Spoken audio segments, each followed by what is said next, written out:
हाय दोस्तों, welcome back to my YouTube channel. तो आज हम समझेंगे कि निफ्टी और बैंक निफ्टी में हमारी स्ट्रैटेजी अब आगे क्या होनी चाहिए। तो ये वीडियो काफ़ी इंटरेस्टिंग रहेगा। तो मेरी रिक्वेस्ट ये है कि आप इस वीडियो को एंड तक ज़रूर देखिएगा। और कुछ इस वीडियो में हम Nifty, bank Nifty, gold, silver तो कवर करेंगे। इसके अलावा कुछ स्टॉक भी देखेंगे कि कौन से स्टॉक हैं जो कि अच्छे हैं, जिन पे भी हम लॉन्ग टर्म के लिए इन्वेस्टमेंट कर सकते हैं। तो सबसे पहले तो हम ये समझते हैं कि 5 मार्च को और 6 मार्च को क्या हुआ एक्चुअली। तो 5 मार्च का अगर आप ये कैंडल देखेंगे तो 5 मार्च को काफ़ी बड़ा ही ग्रीन कैंडल बना था। और उसके पीछे जो वजह थी वो थी कि जिस तरीके से मार्केट में न्यूज़ आया कि ईरान ने जो है वो एक कंडीशन के साथ वॉर को बंद करने की बात करी। और जो कि पुरानी कोई न्यूज़ थी जिसको कि मीडिया ने प्ले कर दिया। तो उसकी वजह से मार्केट में जो है वॉर कभी भी बंद होती है तो सेंटीमेंट तो पॉजिटिव होते ही हैं। तो मार्केट जो कि क्लोज हुआ था 4 तारीख को 24,480 पे, वो जाकर क्लोज हुआ 24,850 पे। तो ऑलमोस्ट 400 पॉइंट की तेजी आई थी 5 तारीख को। और जैसे ही इस बात को रिजेक्ट किया कि नहीं ऐसी कोई बात नहीं हुई है, तो उसके बाद जो मार्केट है निफ्टी जो है वो दोबारा से जो प्रीवियस डे का हाई था उसके नीचे ही जाके बंद हुआ। तो 24,426 पे निफ्टी ने क्लोजिंग दी है 6 मार्च को। तो देखिए, इसलिए मैं बार बार अपने वीडियोस में यही बता रहा हूँ कि अभी इंडेक्स में कोई भी मूव जो है वो नहीं बन रहा, क्योंकि आप कोई भी ट्रेड लेंगे तो वो किस तरफ जाके बैठेगा वो अभी क्लियर नहीं है। तो आप कुछ भी करना चाहते हैं तो इन्वेस्टमेंट कीजिए। अब इन्वेस्टमेंट निफ्टी में कैसे कर सकते हैं, वो ईटीएफ के तरीके से कर सकते हैं। तो ईटीएफ में बहुत सारे हमारे अ, जो फंड मैनेजर्स हैं, जैसे आईसीआईसीआई है, एचडीएफसी है, तो इन सब के निफ्टी के ईटीएफ्स हैं जिनमें कि आप इन्वेस्टमेंट कर सकते हैं लॉन्गर टर्म के लिए। और अगर आप निफ्टी में लॉन्गर टर्म में देखेंगे तो 12 से 13% का रिटर्न मिलता है, प्रोवाइडेड आप उसमें 10 से 15 साल के लिए इन्वेस्ट करके रखते हैं तो। और 12-15% का अगर रिटर्न आपको 12-15 साल में मिल रहा है, सीएजीआर की मैं बात कर रहा हूँ, तो बहुत ही बढ़िया है। क्योंकि आप देखिए, बैंक में आपको जो रिटर्न मिलता है आपकी सेविंग पे, या फिर एफडी में अगर हम बात करते हैं तो एफडी में जो आपको रेट ऑफ इंटरेस्ट मिल रहा है उनसे तो लाख गुना बेटर है कि अगर आप निफ्टी का ईटीएफ लेकर उसे 10-12 साल के लिए छोड़ दें। ये लॉन्गर टर्म के लिए। लेकिन अगर आप ये समझना चाहते हैं कि मार्केट का भी क्या डायरेक्शन है, देखिए निफ्टी में मैं पहले भी बता चुका हूँ कि जो सपोर्ट है, निफ्टी अपने सपोर्ट के पास खड़ा है। और निफ्टी का सपोर्ट क्या है? निफ्टी का सपोर्ट है 24,350। तो अब 24,350 क्यों है? तो इसको हम एक बार देख लेते हैं। क्योंकि देखिए यहाँ पर अगस्त 2025 में भी यहाँ पर सपोर्ट लिया था, उसके बाद बाउंस बैक आया था। तो अगर किसी भी वजह से निफ्टी इसको ब्रेक करता है तो उसके बाद कहाँ जाएगा? तो अगर इसको निफ्टी ब्रेक करता है तो फिर दूसरा जो सपोर्ट है निफ्टी का, वो बनता है 23,900 से लेकर आपका 24,000। 24,000 क्यों? क्योंकि 24,000 एक राउंड फिगर है। तो एक मेंटली आदमी उसको फॉलो करता है। तो 24,000 से 23,800 जो है वो नेक्स्ट सपोर्ट है। अगर निफ्टी मंडे को 24,400 24,300 के नीचे जाता है, तो 24,300 के नीचे जाता है तो फिर वो 24,000 तक जाना चाहिए। मूविंग एवरेजेस में तो सारे मूविंग एवरेजेस अभी ब्रेक किए हुए हैं। तो 20 के भी नीचे, 50 के भी नीचे, 100 के भी नीचे, 200 के भी नीचे। अब किसी भी वजह से अगर निफ्टी 24,000 को ब्रेक करता है, किसी भी वजह से 24,000 और 23,800, 23,900 को ब्रेक करता है, तो फिर मेरा मानना है कि जो बिकवाली है वो थोड़ी गहराएगी। और फिर अगला सपोर्ट जो है निफ्टी में वो फिर आप ये देखिए, ये 22,000 के लेवल के करीब है। आप इसको 21,500, 21,900 और 21,800 भी कह सकते हैं। तो 21,800 से 900 के बीच में आएगा, जो कि यहाँ से 2,000 पॉइंट और नीचे है। तो 24,000 और 24,000 को ब्रेक करता है, 24,000 भी नहीं, 23,900 को अगर क्लोजिंग में ब्रेक करता है, उसके नीचे जाके क्लोज करता है, तो फिर यहाँ से थोड़ी बिकवाली गहराएगी।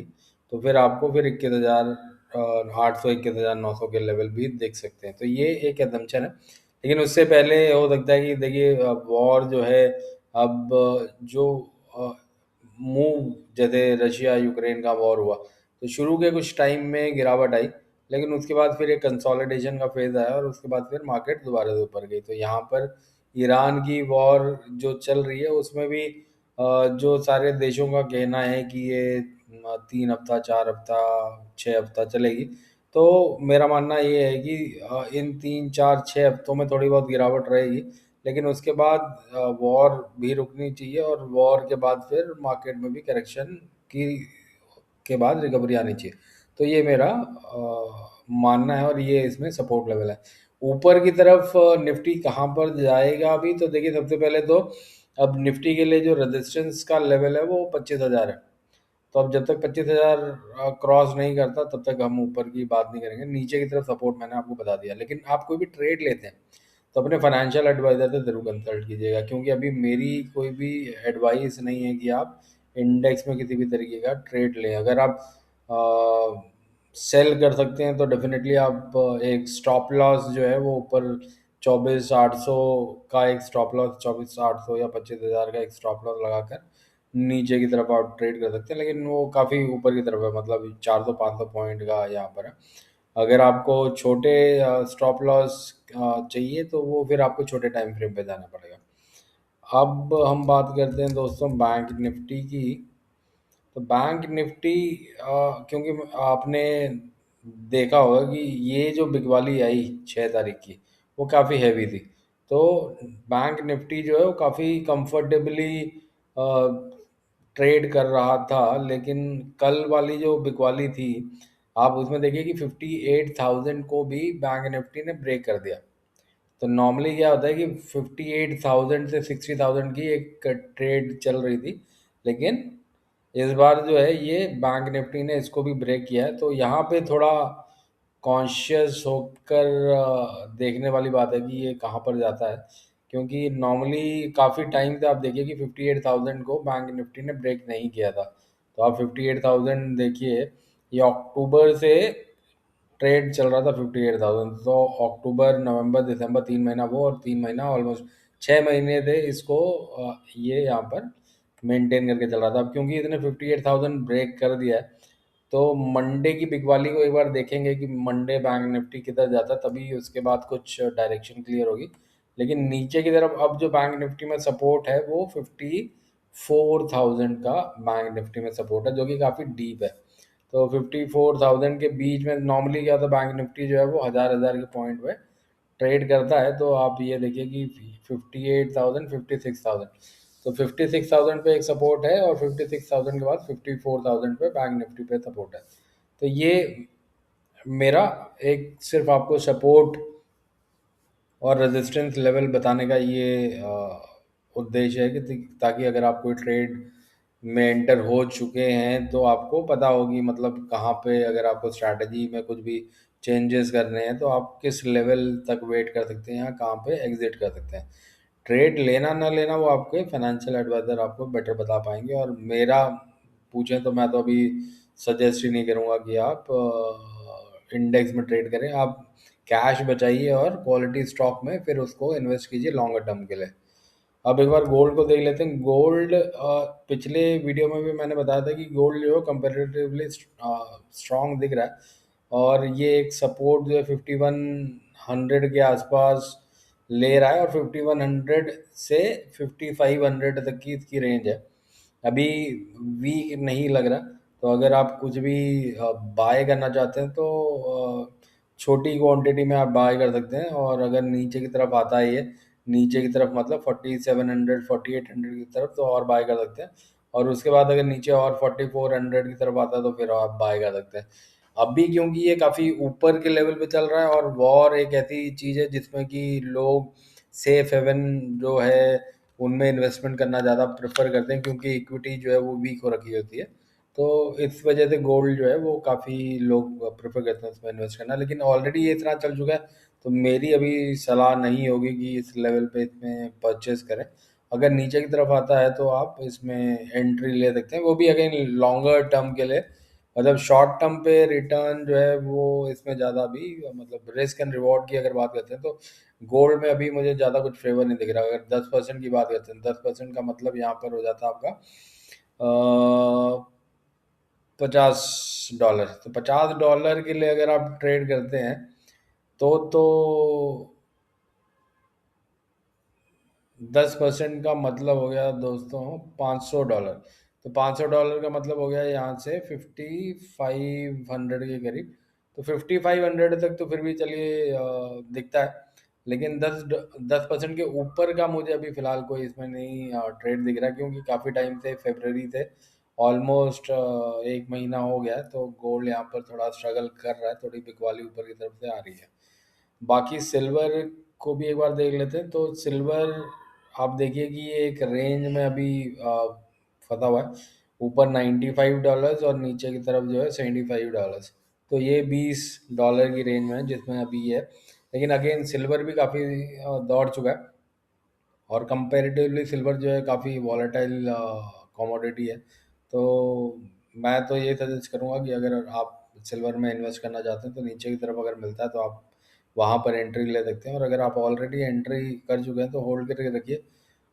ऊपर जाएगा तो आपको रिटर्न मिलेगा, और नीचे आता है तो आप इसमें एवरेज कर सकते हैं लॉन्गर पीरियड के लिए। अगेन लॉन्गर पीरियड के लिए ही मेरा सजेशन है। शॉर्ट टर्म पे मेरा भी गोल्ड और सिल्वर पे ऐसा कुछ नहीं है कि आपको 5, 10 या 20% का रिटर्न यहाँ पे जल्दी ही मिलेगा, क्योंकि इतना बड़ा रन के बाद थोड़ा consolidation, time correction, price correction, दोनों ही चीज़ें आपको होनी चाहिए, और यहाँ पर वो हो रही है।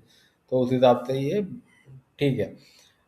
इसके बाद फिर हम स्टॉक वाइज अगर बात करते हैं तो देखिए जो गैस के स्टॉक हैं जैसे आईजीएल, इसको मैंने प्रीवियस अपने वीडियो में भी डिस्कशन किया था।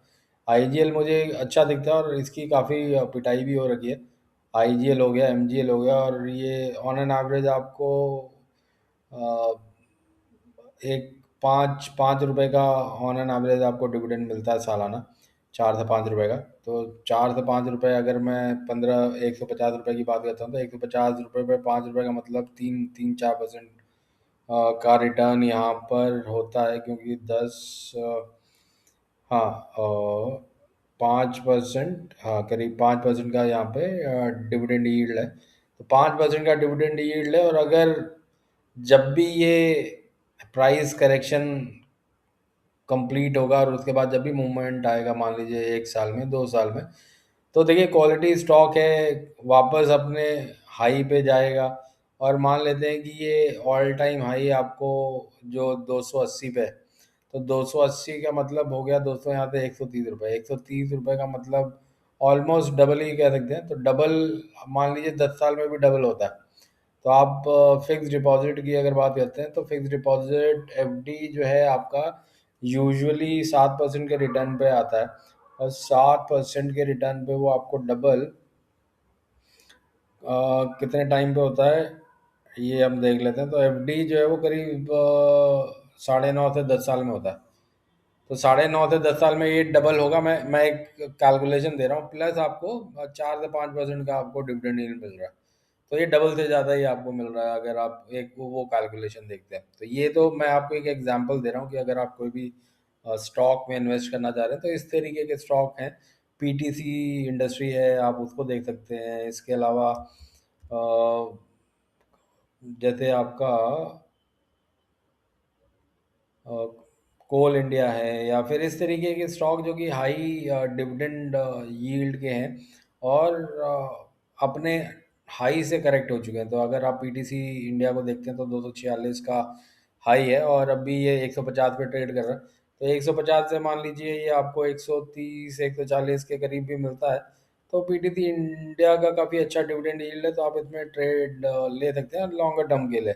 अगेन जो ऑब्जेक्टिव होगा वो यही होगा कि एक तरफ से आपको डिविडेंड यील्ड मिलेगा, और दूसरी तरफ से आपको प्राइस जो है वो, जब भी ये करेक्शन खत्म होगा और एप्रिसिएशन जब भी होगा, तो एप्रिसिएशन यहाँ से अगर 100 रुपये का आपको मिलता है, तो 100 रुपये, 150 रुपये पे 100 रुपये का मतलब 60 से 70% का एप्रिसिएशन हो गया।